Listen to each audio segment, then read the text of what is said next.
नमस्कार.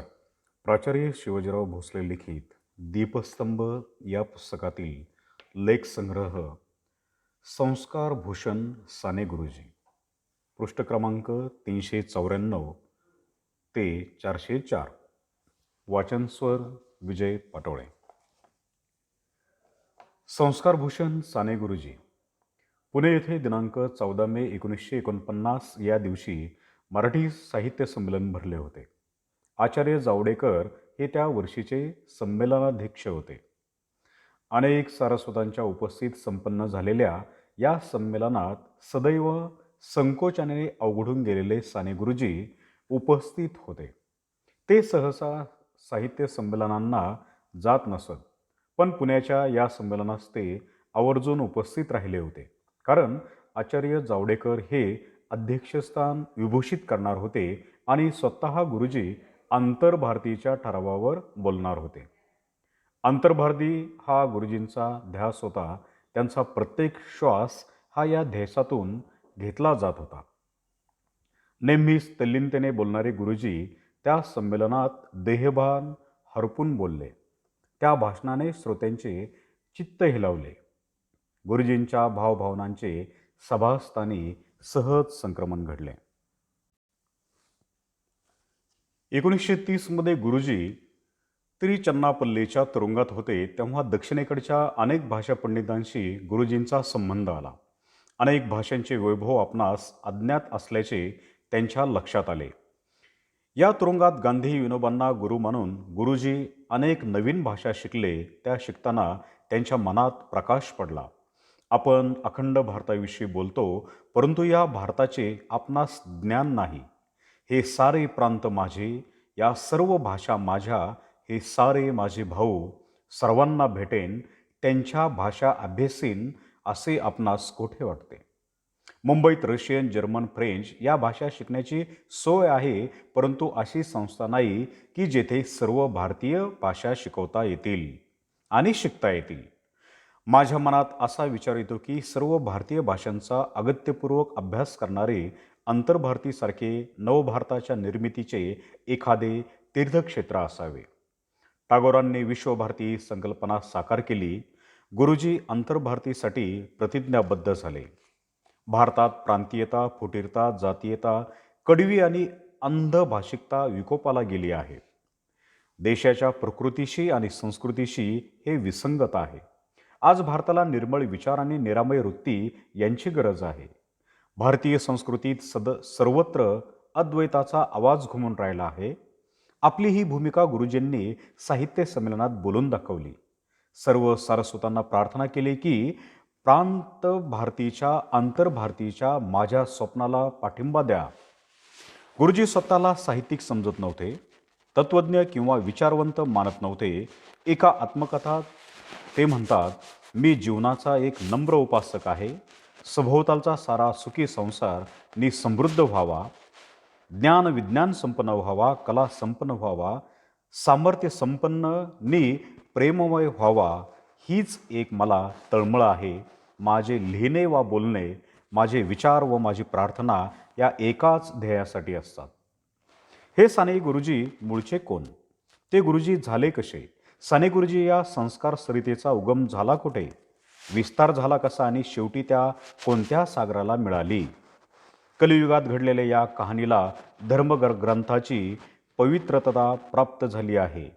लाख लाख लोकांच्या सभेला भारणारी ही वाणी महाराष्ट्रातील स्वातंत्र्य सैनिकांची वेदवाणी होती.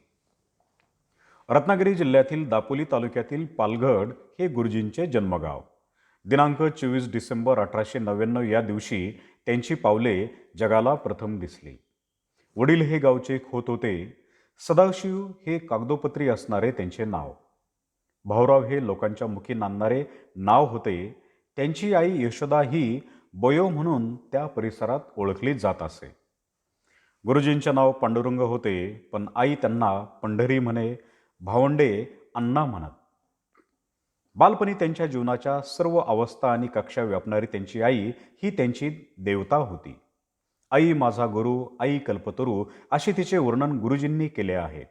आपल्या आईच्या ठाई साने गुरुजींना काय काय दिसावे तिच्या अंगी फुलांची कोमलता, गंगेची निर्मलता, चंद्राची रमणीयता, सागराची अनंतता, पृथ्वीची क्षमाशीलता होती.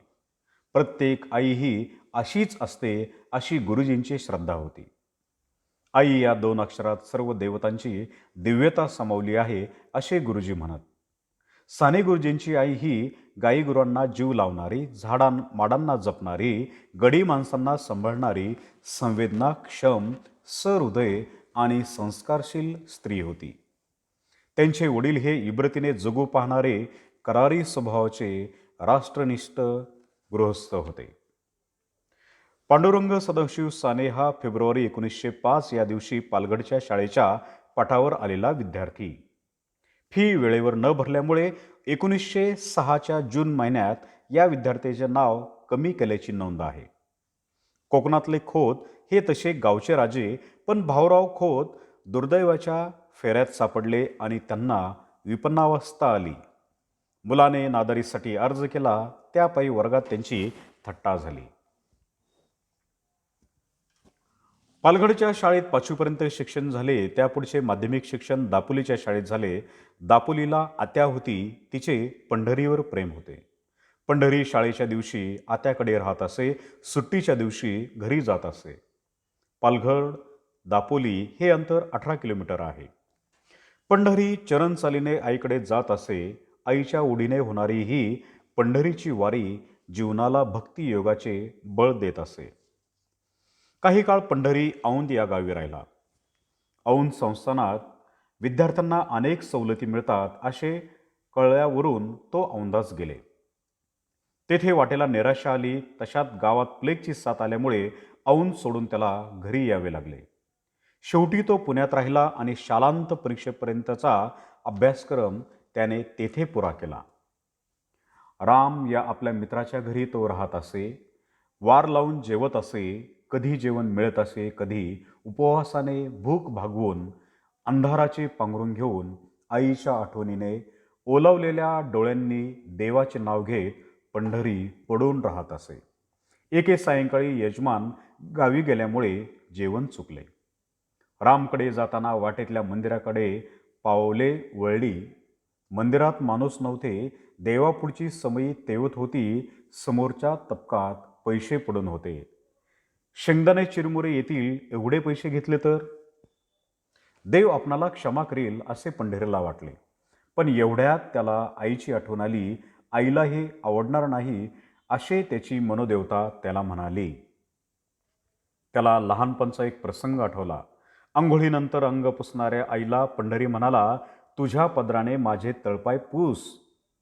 आई म्हणाली, एवढा तळपायाला जपतोस तसाच मनाला जप. त्याला मलिनतेचा स्पर्श होऊ देऊ नकोस. देवापुढच्या तपकातील पैसे उचलणे ही मनाची मलिनताच नव्हे का? पंढरीने स्वतःला सावरले. समोरच्या देवाला आणि मनाच्या गाभाऱ्यातील आईला नमस्कार केला आणि तो घरी निघाला. वर्षाअखेरीस शालांत परीक्षा झाली. पंढरी गावी निघाला. प्रथम तो मुंबईला गेला, मग बोटीने हर्णे बंदरापर्यंत गेला. त्या पुढची वाट पालघरची. या बंदरात पंढरीला त्याची मावशी दिसली. मावशीचा चेहरा सुकला होता, डोळे सुजले होते. मावशीने पंढरीला पदराखाली घेतले आणि आईचे छत्र हरपल्याचे सांगितले. मावशी बोलत होती, सावकाराचे कर्ज वाढले, घरादाराचा लिलाव झाला, बयोने अंथरून धरले, त्या स्थितीत तिने जग सोडले. तुझी आठवण काढत होती. परीक्षा होईपर्यंत तुला काही कळू नये असे तिने सांगितले होते. आता आलास, पण बयो जगात नाही. पंढरी दुःखाने हतबुद्ध झाला. तो उदासवाना झाला. दिशा ओस झाल्या. तो पालगडला गेला. जेथे तेथे आई दिसेल तेथे तेथे तो नतमस्तक होत असे, अश्वे ढळत असे. तो स्मशानात गेला. आईच्या अंत्यसंस्काराने पुनीत झालेली माती आणि रक्षा उरीशिरी धारण करून वेड्यासारखा तो जागीच खेळून राहिला. एवढ्यात अवघ्या अस्मंतातून वाट काढत त्याच्या चिदाकाशापर्यंत एक दिव्य करण पोहोचला. अंधार दूर करणारा, निराशेची तिमिरे नाहीसा करणारा एक विचार, एक निर्धार पंढरीच्या मनात प्रकटला. इथून पुढे भारतमाता हीच तुझी आई मान. तुझे सगळे जीवन या आईच्या पायी समर्पित कर. पंढरीने पालघर सोडले. अधिक शिकण्याच्या तयारीने परत पुण्याला गेला. एखादी शिकवणी, एखादे काम, एखादा उपवास, एखादा वार, थोडे स्वावलंबन, थोडी मदत असे करीत पुढील शिक्षणाची मजल तो मारू लागला. या काही वर्षात पंढरीने पुण्यातील अनेक ग्रंथालयांचा धांडोळा घेतला. ग्रंथांशी मैत्री केली, चरित्रे वाचली, भाषणे ऐकली. रामकृष्ण, विवेकानंद, रामतीर्थ, अरविंद, टागोर, टॉल्स्टॉय, गांधी, रस्किन, थोरो, कार्लाइल यांचे सर्व उपलब्ध साहित्य एकाग्रतापूर्वक वाचले. या साहित्याने पंढरीस ज्ञान दिले, दिशा दिली, जीवन दर्शन दिले. पंढरी संस्कृत व मराठी हे विषय घेऊन पदवीधर झाला. पूर्वाश्रमीच्या न्यू पुना कॉलेजचा विद्यार्थी मुंबई विद्यापीठाचा पदवीधर झाला. एम एसाठी तत्त्वज्ञान हा विषय त्याने निवडला. एम एचे पहिले वर्ष पुण्यात पुरे करून दुसऱ्या वर्षासाठी तो अमळनेरच्या तत्त्वज्ञान मंदिरात दाखल झाला. अमळनेरचे तत्त्वज्ञान मंदिर हे विख्यात ज्ञानपीठ होते. पंढरी सॉक्रेटिस, प्लेटो, कांट आणि हेगेल वाचू लागला.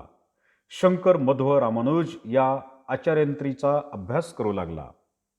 या तत्त्वज्ञान मंदिराजवळ अमळनेरचे एक विद्यालय होते. या शाळेच्या मार्गावर असणारे, प्रांगणात दिसणारे मुलामुलींचे थवे पाहून पंढरीला वाटले या ग्रंथांच्या जगातून उठावे आणि या बाळ गोपाळांना भेटावे, त्यांना शिकवावे, सांगावे, त्यांच्याशी बोलावे, त्यांचे ऐकावे. खानदेश एज्युकेशन सोसायटीने चालवलेल्या राष्ट्रीय वृत्तीच्या शिक्षकांची ही शाळा पंढरीचे लक्ष वेधू लागली. पंढरी रामतीर्थ, विवेकानंद वाचून तत्त्वज्ञान मंदिरात गेला. तेथे त्याच्या वाट्याला वृक्ष अभ्यासक्रम आला. ही तत्व जडता त्याला तापदायक वाटू लागली. त्याने केलेला पूर्व व्यासंग आणि परीक्षार्थी या नात्याने वाट्याला येणारा अभ्यासक्रम यात फार तफावत होती. शेवटी पंढरीने तडजोड केली, परीक्षा दिली एम एची आणि वाट धरली शाळेची. सरळमार्गी सानेसर या अवखळ पोरांच्या जगात टिकणार कसे असे अनेकांना चिंता होती. साने सरळ होते, त्यांना चिंता नव्हती. त्यांनी छात्रालयाचे स्वारथ्य पकडले. नानाविध उपक्रम हाती घेतले. मुलांसाठी छात्रालय दैनिक सुरू केले. श्रवण, मनन, वाचन, प्रतिपादन अशा अनेक मार्गांनी साने चालत राहिले. सान्यांनी पुढे जावे, मुलांनी मागे यावे असा प्रकार सुरू झाला. कालांतराने दैनिक छात्रालयाची विस्तारित आवृत्ती म्हणून विद्यार्थी या नावाचे मासिक गुरुजींनी सुरू केले. वर्गातील विवेचन आणि नियतकालिकातील लेखन असे उभयनवी जीवन साने सर जगत होते. शिक्षणाविषयी साने सरांची एक निश्चित भूमिका होती. ते म्हणत, शिक्षक हा मुले आणि पुस्तके यामधला दलाल नसतो. तो पुस्तकातील ज्ञानाचा भार वाहणारा हमाल नसतो. मुलांना जीवनदृष्टी देणारा त्यांचा मार्गदर्शक व मित्र असतो. एका मामलेदार साहेबांचा मुलगा अभ्यासात बेताचा होता. गुरुजींनी प्रगती पुस्तकात नोंद केली, वीक इन स्टडी. साहेबांनी विचारणा केली, मुलगा कच्चा कसा राहतो? शिक्षक काय करतात? गुरुजींनी विचारणा केली, मुलगा शाळेत 6 तास असतो, त्याचे पालक काय करतात? खरा शिक्षक काय करतो या संदर्भात गुरुजी लिहितात, खरा शिक्षक मुलांना भूतकाळाची कल्पना देऊन भविष्यकाळाच्या दरवाजापर्यंत आणून ठेवतो. आजपर्यंत जगाने काय केले याची कल्पना देऊन उद्या मानवजातीला काय करायचे आहे याची सूचना देतो. अशा विशाल दृष्टीचे शिक्षक मुलांना मिळायला हवेत. परंतु लहान मुलांच्या दुर्दैवाने अत्यंत संकुचित वृत्तीचे, मनाने व बुद्धीने जरड झालेले, प्रतिभाहीन, ध्येयहीन असे शिक्षक मुलांना लाभत असतात. छात्रालय या दैनिकाच्या रकान्यामधून धावणारी गुरुजींची लेखणी मुलांना नित्य नवा दिस जागृतीचा दाखवत असे. त्यात इतिहास असे, समाज दिसे, शिक्षण भेटे, धर्म लाभे. गुरुजींचा हेतू विद्यार्थी घडवणे हा होता. या मुलांचे हात कामसू व्हावेत, बुद्धी कर्तव्यपरायण हवी, मन मोठे व्हावे, यासाठी हा सगळा प्रपंच होता. आदर्शाची वस्तुपाठ म्हणून गुरुजींनी किती चरित्रे लिहावीत. Rani Lakshmibai, Chimaji Appa, Buddha, Ramakrishna, Meera, Janabai, Deshbandhu, Andrews, Washington, Lincoln, Garibaldi, Tagore, Iqbal, Goethe, Byron, Shelley एवढी चरित्रे लिहिण्यासाठी आवश्यक ती सर्वज्ञता गुरुजींजवळ होती. या वासंग वेड्या लोकशिक्षकाने लोककल्याणासाठी विद्येची आराधना केली होती. तत्वज्ञान मंदिरातील स्टोन फिलॉसॉफी कालबाह्य मानून ज्याला सतत पालवी फुटत राहील असे एक प्रमेयाचे उद्यान त्यांनी स्वतः निर्माण केले होते. गुरुजी हे एक राष्ट्रीय शिक्षक होते. मातृदेवतेच्या जागी त्यांनी राष्ट्रदेवतेची प्राणप्रतिष्ठा केली होती. देशाची बांधिलकी हे त्यांच्यापुरते सर्वोच्च मूल्य होते. या एकाच स्वभावगुणामुळे गुरुजींचा काळ शाळेत थोडा आणि बंदी शाळेत अधिक गेला. दिनांक 31 डिसेंबर 1929 या दिवशी लाहोरच्या काँग्रेस अधिवेशनात पंडित नेहरूंच्या अध्यक्षतेखाली पूर्ण स्वातंत्र्याचा ठराव करण्यात आला. त्या दिवशी देशभर स्वातंत्र्याची सामुदायिक प्रतिज्ञा घेतली जाणार होती. गुरुजींची प्रतिभा जागी झाली. तिला चराचरातून चैतन्याचे झरे प्रकट होत आहेत असा साक्षात्कार झाला. छात्रालयातील मुलांना बरोबर घेऊन गुरुजींनी जल्लोष केला. ते म्हणाले, मंगल मंगल त्रिवार मंगल, पावन दिन हा धन्य हो, भारत माझा स्वतंत्र झाला, जय बोला हो, आनंदाने बोला हो, आनंदाश्रू ढाळा हो, जय जय भारत प्रियतम भारत, जय जय भारत बोला हो. दिनांक 13 मार्च 1930 या दिवशी महात्माजींनी मिठावरचा कर नाकारण्यासाठी सत्याग्रहाचे रणशिंग फुंकले. महात्माजी साबरमती आश्रमातून दांडीकडे निघाले. महात्माजींचा संदेश घरोघर पोचता करण्यासाठी दिनांक 29 एप्रिल 1930 या दिवशी सानेसर शाळेच्या सेवेतून मुक्त झाले. दिनांक 17 मे 30 रोजी एरंडोलच्या कोर्टात त्यांनी देशसेवेची पावती मिळाली. 15 महिन्यांची सक्त मजुरी आणि 200 रुपये दंड त्यांच्या वाटेला आला. सानेसरांची रवानगी प्रथम धुळे येथील आणि नंतर त्रिचन्नापल्ली येथील कारागृहात झाली. त्रिचन्नापल्ली येथील तुरुंगात गुरुजींनी तिरुवल्लोनोर यांचे कुरल हे काव्य मराठीत अनुवादित केले. या तमिळ ग्रंथाच्या अनुवादाने गुरुजींच्या भाषा ज्ञानाचे कवाडे उघडले आणि संस्कृत, हिंदी, बंगाली, कन्नड, तेलुगू, मल्याळम, तमिळ अशी भाषा गुरुजी ऐकून शिकले, बोलून त्या भाषेचे जाणकार झाले आणि लिहून त्यांचे समर्थ अनुवादक झाले. त्यांनी भाषा भिन्नतेच्या अभिवृद्धीसाठी आणि आंतरप्रांतीय स्नेहभाव निर्माण व्हावा यासाठी प्रांत भारतीचा संकल्प सोडला तो तेथे. या संकल्पाने गुरुजींना अजन्म स्फूर्ती दिली. त्रिचन्नापल्लीचा तुरुंगवास संपला. सानेसर पुन्हा समाजात आले. त्यांच्या संजीवक भाषणांनी बरसात सुरू झाली. देशभक्तीला धुमारे फुटू लागले. खान देशातील सत्याग्रही गोळा झाले. त्यांनी विनोबा आणि गुरुजी यांना पाचारण केले. आसोदा या गावी एक संमेलन भरले. विनोबांनी आपला सूत्रमय शैलीत देशसेवेची गीता सर्वांना समजून दिली. साने गुरुजी आणि विनोबा पहिल्यांदा भेटले ते येथे आणि क्षणार्धात परस्परांचे आप्त झाले. गांधी अरविंद कराराची कलमे शाही सुकण्यापूर्वीच पुसली गेली. समाज पुन्हा आंदोलित झाला. गुरुजी आणि विनोबा या उभयंताच्या वाटेला जेल यात्रा आली. सरकारने त्यांना धुळे येथील कारागृहात ठेवले. या कारागृहाच्या काळात विनोबांची गीता प्रवचने अक्षरबद्ध झाली. दर रविवारी विनोबाजी गीतेच्या एका अध्यायावर बोलत, जीवाचे कान करून गुरुजी ते ऐकत. रातोरात ते लिहून काढत. सूर्योदयापूर्वी वळणदार अक्षरातला एक अध्याय अभ्यासकांच्या हाती येई. दिनांक 21 फेब्रुवारी ते 19 जून या कालावधीत हा अक्षर चमत्कार घडला. 1932च्या ऑगस्ट महिन्यात गुरुजींना नाशिक येथे नेण्यात आले. नाशिक ही रामभूमी, तीच गुरुजींनी शांभूभूमी झाली. 4-6 दिवसांची भावसमाधी गुरुजींनी अनुभवली आणि गोदाटती आपल्या आईची वाङ्मय मूर्ती त्यांनी उभी केली. त्या पाठोपाठ टागोरांची साधना साकार झाली. 1932च्या शेवटी गुरुजी सुटले. 1934 पुन्हा धुळे जेलमध्ये जुना राजबंद्यांना भेटले. गुरुजींची खरा धर्म ही कविता या काळातील. त्यांची बलसागर भारत होवो ही कविता. छात्रालय दैनिकातील खरा धर्म या कवितेत गुरुजी म्हणतात, खरा तो एकच धर्म, जगाला प्रेम अर्पावे. त्यांच्या बलसागर या कवितेत आपला भाव व्यक्त करताना ते म्हणतात, बलसागर भारत हो, विश्वात शोभूनी राहो. आज महाराष्ट्रातील सभा समारंभात आणि विद्यालयांच्या प्रार्थनेत या कवितांचे गायन होत असते. नाशिक धुळे जेलमधून सुटून बाहेर आलेले गुरुजी अल्पकाळ जनप्रवाहाबरोबर पडले. ते पुण्याला जाऊन राहिले. शिक्षणाच्या निमित्ताने पुण्याला गेलेली खानदेशातील अनेक मुले अनिकेत होती. गुरुजींनी या मुलांचे पालकत्व पत्करले. एका खोलीत संन्याशाचा संसार सुरू केला.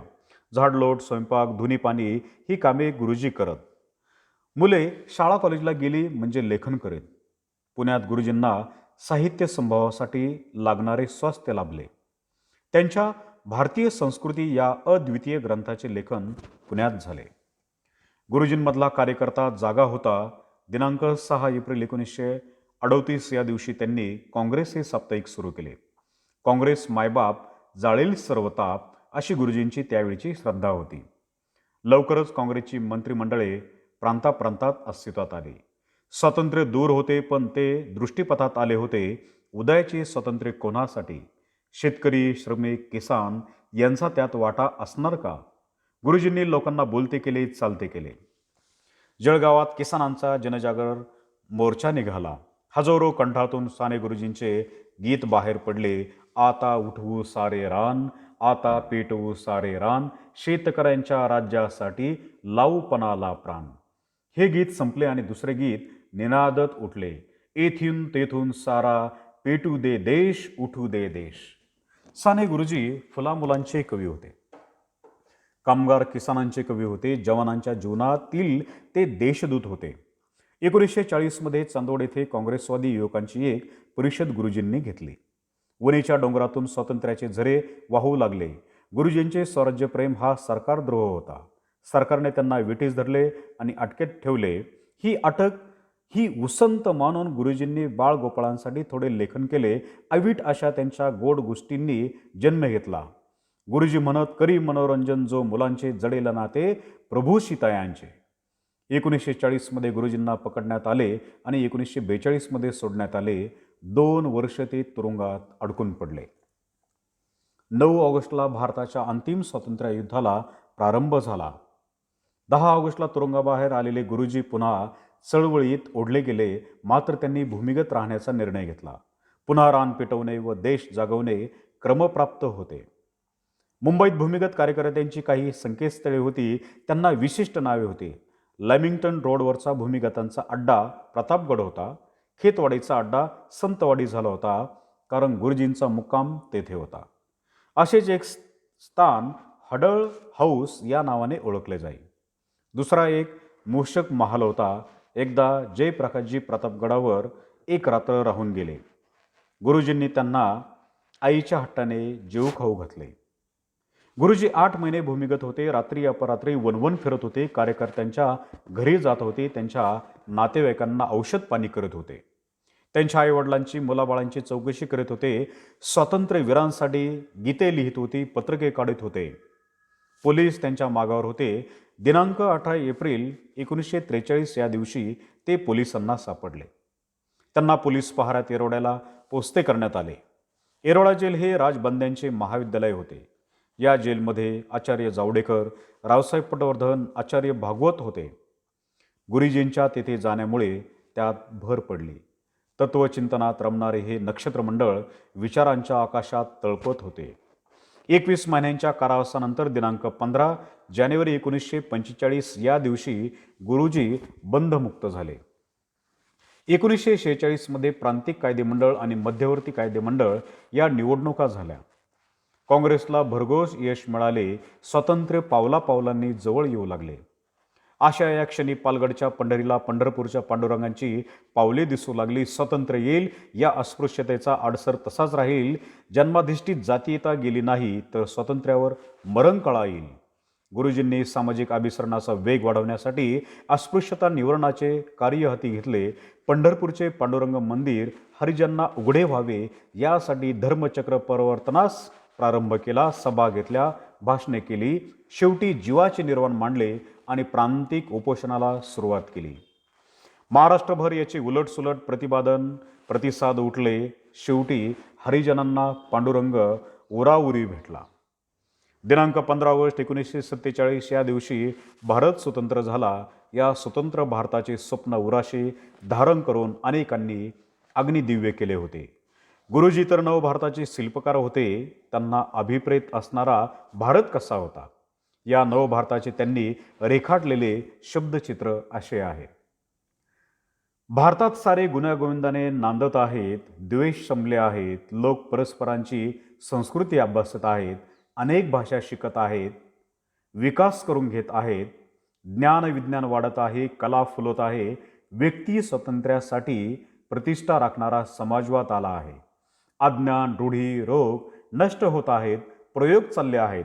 हिमालयावर युवक चढाई करत आहेत, ज्ञानासाठी समुद्राच्या तळाशी जात आहेत, ज्ञानासाठी नचिकेताप्रमाणे मृत्यूशी स्नेह करीत आहेत. देश स्वतंत्र झाला, पण देवघर बुडून पडले. दिनांक 30 जानेवारीला एक प्रार्थनास्थळी देवदूताचा वध झाला. सर्व जातीयतेचे थैमान सुरू झाले. गुरुजींनी जातीयतेचा उपशम घडावा म्हणून 21 दिवसांचे उपोषण केले. गुरुजींनी अखेरची आशास्थाने होती साधना, सेवादल आणि अंतर्भारती.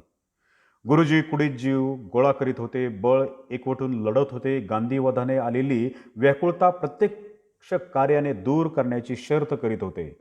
पण देशभर भ्रष्टाचाराचे, जातीयतेचे, ध्येयशून्यतेचे धुके दाटत चालले होते. गुरुजी सिनले, खचले. त्यांनी जाणले की हे जग आपल्यासाठी राहिले नाही. त्यांनी आत्मविलोपनाचा मनाशी निश्चय केला, देह विसर्जनाची तयारी केली. दिनांक 11 जून 1950 हा निर्वाण दिन त्यांनी निवडला. सकाळी स्नान केले, खादीचे नवे कपडे परिधान केले. सेवादल आणि साधना परिवारातील व्यक्तींना निर्वानिरोव करणारी पत्रे लिहिली. झोपेच्या बऱ्याच गोळ्या घेतल्या. हळूहळू डोळ्यांवर झापड येऊ लागली. गुरुजींनी अंथरुणावर पाठ टेकली. ती शेवटची काळझोप ठरली. आपल्या शेवटच्या एका पत्रात त्यांनी लिहून ठेवले होते, अखेरचा भक्तिप्रेमाचा व कृतज्ञतेचा संदेश की लोकशाही, सत्याग्रही समाज हे ध्येय धरा, ते तारी. अजातीय आणि अहिंसक लोकशाही व सत्याग्रही दृष्टी घ्या.